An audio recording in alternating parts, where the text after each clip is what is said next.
what is happening between the US and the Caribbean right now? In January, 4 Caribbean countries agreed to take in third country deportees from the US, just as the US also rolled out immigrant visa restrictions on 12 Caribbean countries. Let's talk about what that US pressure actually means for the Caribbean and how it will impact locals, tourism, even perhaps Americans who are considering moving there long term. It's a new era of geopolitics. I hear the commentators, many of them seem to be stuck in an era where they believe the world owes them something. So a growing number of Caribbean governments have signed or are even considering accepting migrants from third countries. These are asylees, refugees, people who cannot return to their homes of origin. I've reported in the Caribbean for more than a decade, and I've never seen the extent and the layered amount of visa restrictions on the Caribbean from the US. I'm going to look at how those moves are connected and why this moment really matters for tourism, mobility, and equality, and it also matters for Americans who might consider moving to the Caribbean.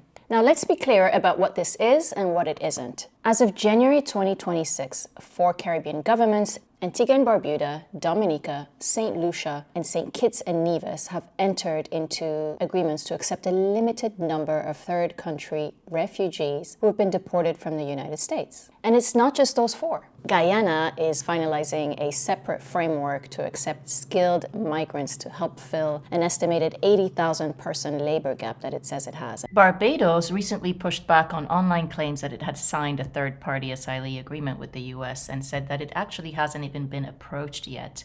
Now, the reason behind all of this happening is, as you can guess, leverage. On January 1, a US proclamation took effect, suspending visitor visas, immigrant visas, student visas on Antigua and Dominica in particular, specifically tied to what the US says are its concerns over the citizenship by investment programs from these 2 countries. Dominica's Prime Minister Roosevelt Skerrit announced within days this was a direct result of the immigrant visa pause on its country. Now, at the same time, the US has imposed immigrant visa restrictions for a dozen Caribbean nations, including Jamaica, Bahamas. These are countries that the US says are at high risk of public benefit usage. Now, what's important to realize here is how limited these agreements actually are. Now, in Antigua, Prime Minister Gaston Brown has capped acceptance of migrants at 10 people per year. That's what he announced. And it has a strict no criminal record policy. St. Kitts says it has lined up a similar arrangement. However, it does not include any person that is not from the CARICOM member nation. And he also said that it excludes certain nationalities within CARICOM, particularly Haitians, because of national security, which got significant backlash. The prime ministers of these countries are saying that it's case by case, that they will not be dumped on with criminals, and they insist that they have strict safeguards in place. But the lack of transparency of these agreements is certainly leading to skepticism. The Miami Herald reported third country deportation cases similar assurances have not held. On the ground, concerns come from local residents as well as civic organizations about capacity and limited infrastructure. Housing, healthcare, public resources are already strained on small islands. Their leaders, meanwhile, argue that carefully limited migration could help labor shortages. It's not everybody who is being deported from the United States is a criminal. That we need people. We need people. We need people. So the concern locally isn't just about politics, it's also reputational. Tourism depends on image. For many of these island nations, tourism underpins the economy, and the United States is one of their most important source markets, which means that when US policy shifts, it can carry outsized weight, even when tourism isn't the intended target. And when countries start being described as dumping grounds for third country asylees that the US doesn't want, that could have a potential effect on how destinations are being seen, especially the ones that are branded as luxury tourist destinations. You've already got posts of people saying that the Caribbean is being dumped with criminals. There's no credible evidence supporting that so far. But here's the problem. When governments aren't transparent or don't clearly explain the numbers, a vacuum forms. And in that vacuum, people fill the gaps with fear. So that reaction also isn't irrational, right? Based on what I just described before. Ultimately, it doesn't matter if the actual risk hasn't changed.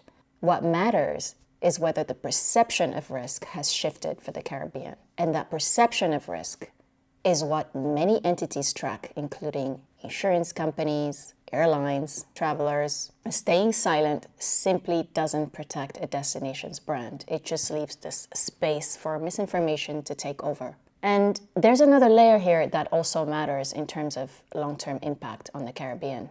The US, as I mentioned briefly earlier, has paused immigrant visas on 12 Caribbean nations and 75 countries total around the world, but 12 in the Caribbean, including Jamaica, the Bahamas, Belize, Antigua Barbuda, as I mentioned, and Dominica and others. Now, that's not nothing for a region that is highly dependent on movement, tourism, and its diaspora. It doesn't mean that tourists can't travel, because for these 12 nations in particular, except for Antigua and Dominica, they can still apply and get tourist visas. However, getting those tourist visas is also harder now because of another restriction that the US placed later in January that included these Caribbean countries on the bond list. In other words, they have to put down visa bonds when they apply, if they get the visa, between $5,000 and $15,000. And they claim that this is to ensure that there is no overstaying of the visa. So now Caribbean nationals are facing a lot more hurdles to get to the United States. Some of them are in process of having their paperwork examined and, looking to join family, and they can't. Meanwhile, Americans, of course, are still able to move freely and travel to the Caribbean, including Americans in the diaspora who are descendant of Caribbean countries, to vacation, to retire, to invest. That imbalance may look like it's surface, but it does matter if these restrictions continue, because over time it will affect how people plan their lives, whether they study, work, or settle in the US or somewhere else,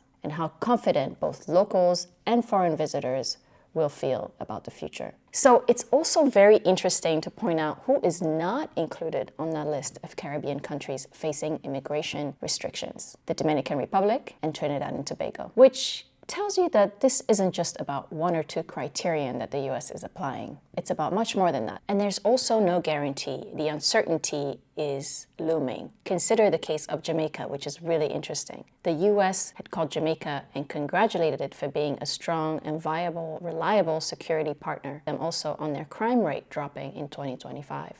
The US also went and upgraded Jamaica's advisory to level 2 after Melissa, indicating that it's safe to go there again. And despite all of that, Jamaica ended up on the list of no immigrant visas for now.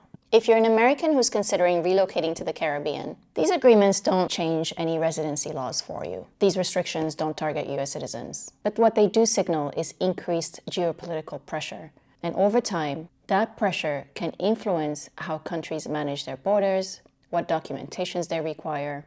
I'm not saying don't move to the Caribbean. What I am saying is pay attention to the residency requirements that the region has as these relationships recalibrate in the next year and going forward. For travelers, nothing really changes operationally. Flights are running, resorts are open. If you're headed to Jamaica, the industry has shown incredible resilience, as you know from my recent Jamaica trip and videos. Local businesses need tourists, but if the narrative around a destination becomes all about political tension with the US, even if it's overblown, people do second-guess their choices. And that is what the tourism industry in the Caribbean, or anyone who actually works in it, needs to pay attention to and address head-on. Tourism boards simply can't afford to be silent at this time. And they need to ensure that there's a unified message across the Caribbean that protects the tourism industry from becoming collateral damage in a geopolitical chess match. Tourism operates inside political lines all the time. This is the most political shift that we've seen in the region in a long time with the US and the Caribbean. And if the Caribbean wants to protect long-term confidence, then its governments have to engage these conversations directly